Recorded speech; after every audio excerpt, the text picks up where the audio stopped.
그가 왕위에 오르거든 이 율법서의 등사본을 레위 사람 제사장 앞에서 책에 기록하여 평생에 자기 옆에 두고 읽어 그의 하나님 여호와 경외하기를 배우며 이 율법의 모든 말과 이 규례를 지켜 행할 것이라. 새벽을 깨우는 거룩한 기도자 여러분, 주의 말씀 앞에서는 그 은혜와 놀라운 믿음의 역사가 늘 은혜 안에 강건함으로 나타날 수 있기를 바랍니다. 이제 우리는 사무엘상 15장 말씀을 통하여 사울에게 주어진 마지막 기회 아말렉 전쟁의 말씀에 전반 단락을 읽게 됩니다. 우선 이 개념을 좀 이해하시기 위해서 복잡하게 됐지만 우리 유매석 교수의 책에서 도표를 땄습니다. 하나님께서 사울을 왕으로 세울 때 하나님의 백성의 왕세움에 대한 요구의 핵심으로서 하나님은 블레셋과의 싸움을 사무엘에게 이르셨고 또 블레셋 교두보, 블레셋의 총독부가 사울과 사무엘의 그 기브아와 라마의 중심 언덕 게바에 있었음을 기억한다면 유력한 가문에 비록 약한 지파이지만 유력한 가문에 총방받고 키가 커서 백성들의 열망을 받았던 사울이 하나님 앞에 해야 될 본분 블레셋과의 싸움에서 자기 백성을 그 압제에서 구원해낸 일이었습니다. 첫 번째 부름받았을 때 우리 10장에서 이루지 못했던 사실을 기억합니다. 그리고 이제 암몬 족속과의 전투에서 승리해서 드디어 공적으로 왕으로 즉위하게 됩니다. 그러나 놀랍지만 사울은 그 기쁨에 참여하기보다 사무엘상 12장에서 아주 냉정한 말씀의 경고 설교를 그에게 들려줍니다. 왕과 왕의 백성, 하나님 백성의 본분이 무엇인지를 일깨우면서 여호와를 진실이 섬길 것과 그렇지 않으면 진멸할 것에 대한 경고가 들려지게 됩니다. 그리고 드디어 블레셋과의 전쟁이 시작됩니다. 이 블레셋과의 전쟁은 사울이 야기하고 주도했던 게 아니고 사울의 아들 요나단이 야기하고 주도하였던 사실을 기억합니다. 믿음의 전쟁이 아니었던 거죠. 결국 이 전쟁 앞에 세 번째 길갈의 사건은 사울이 사무엘을 기다리지 못하고 하나님의 말씀을 기다리지 못하고 하나님께 묻고 대답하지 못하고 결국 하나님 앞에 망령된 행동을 하게 됩니다. 그 깊은 수렁이 지난 다음에 이제 두 번째 기회가 들려집니다. 아말렉 전투에 대한 얘기죠. 이 13장에서 하나님 앞에 망령되이 행했다면 이 아말렉 전투에서 하나님 앞에 후회함이 되어서 영원한 결별, 사무엘과의 교제가 끊어지는 그런 점에서 이 14장의 매듭에 사울의 업적과 가계가 소개되고 있다는 사실은 이제 사울의 사역은 여기서 끝났다고 보는 거죠. 이 이후의 사역은 하나님 보시기에 악한 인간 왕의 몸부림이었을 것입니다. 그런 점에서 이런 도표를 통하여서 이 중요한 이 흐름을 좀 점검해 보시고 이 아말렉 전투의 의미를 좀 살피셔야 되는데 하나님께서 재차의 기회를 주셨다고 봅니다. 그 기회는 뭔가 하니 하나님의 말씀, 특별히 15장에서 중요 단어로 나오는 목소리죠. 목소리, 여호와의 목소리를 들어야 됩니다. 여호와의 목소리, 여호와의 말씀을 들으소서. 여호와의 명령, 그게 왕의 본분입니다.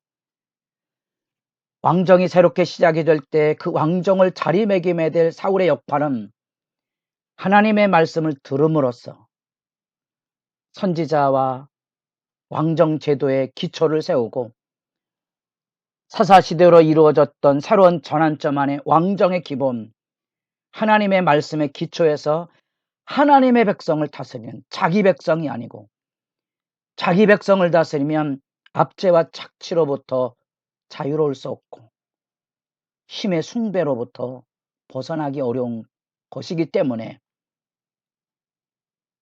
하나님께서 세우신 왕정의 기본기, 여호와의 말씀을 듣고 하나님의 백성을 돌보는데 그 규례가 하나님의 말씀을 듣는 데 있는 거지요.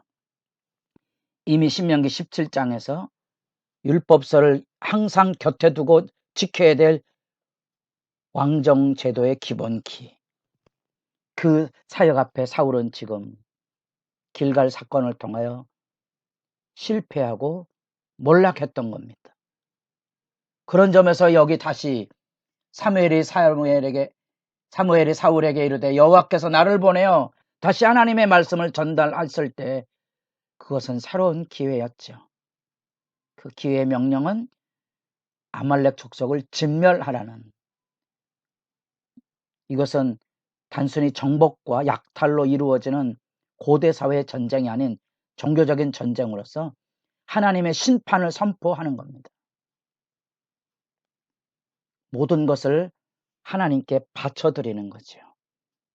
이런 것들은 어찌 보면 냉엄한 현실처럼 보여지지만 고대 사회의 전쟁이 다 그리하였고, 이 말씀에 회의가 들면 결국은 어디에 회의가 드는 거니 우리 주님 마지막 오실 때 하나님의 심판에 대한 회의하고도 결국 연관이 됩니다.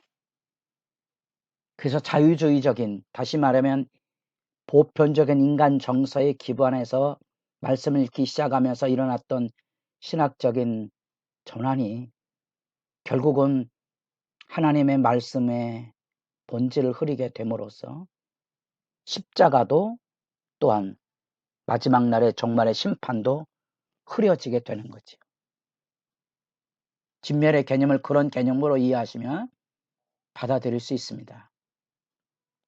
또 목회 현장에서 죄가 무엇인가에 대한 싸움을 하며 죄가 인간에게 가져온 이 죄의 실제와 싸움을 싸우다 보면 심판이 있어야 된다는 사실을 절규하게 됩니다. 악의 지배로부터의 자유, 어떻게요? 악을 진멸해야 합니다. 악의 징벌이 필요한 겁니다. 노홍수 사건처럼 다시 불의 심판이 필요한 겁니다. 이 진멸이라는 개념을 통하여 이 아말렉은 출애굽할 때 이스라엘 백성들의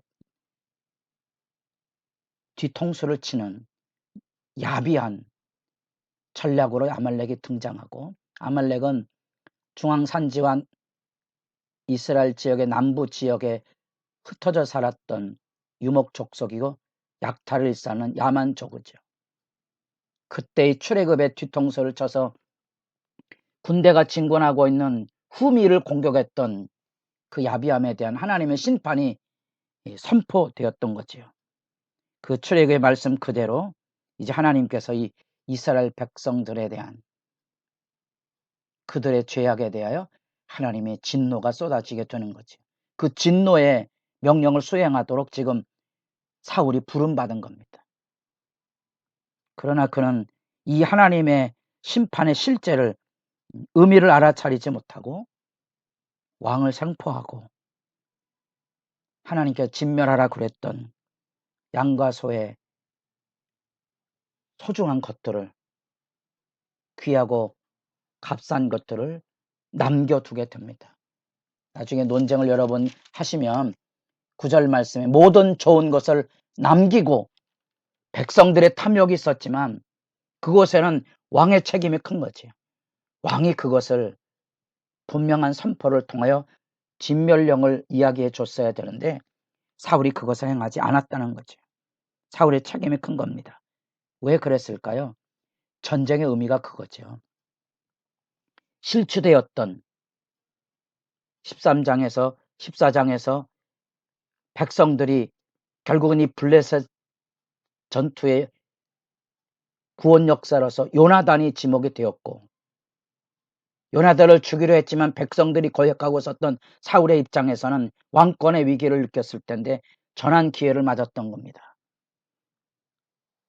아각왕을 상포해서 백성들 앞에 자기 권위를 높여 승리의 전쟁을 즉위를 선포하려고 원했고, 그 왕의 목을 밟아서 승리의 영광을 선포하려고 했고, 가축의 좋은 것에 대한 욕심을 두었지만 결국은 여호와의 후회하심을 얻고 사무엘은 근심, 거룩한 분노에 쌓여지게 되고, 사울은 갈멜에 자기 손으로 이루었다는 기념비를 생기고, 마지막이 길갈에서 사무엘과 사울은 드디어 관계가 끊어지게 됩니다.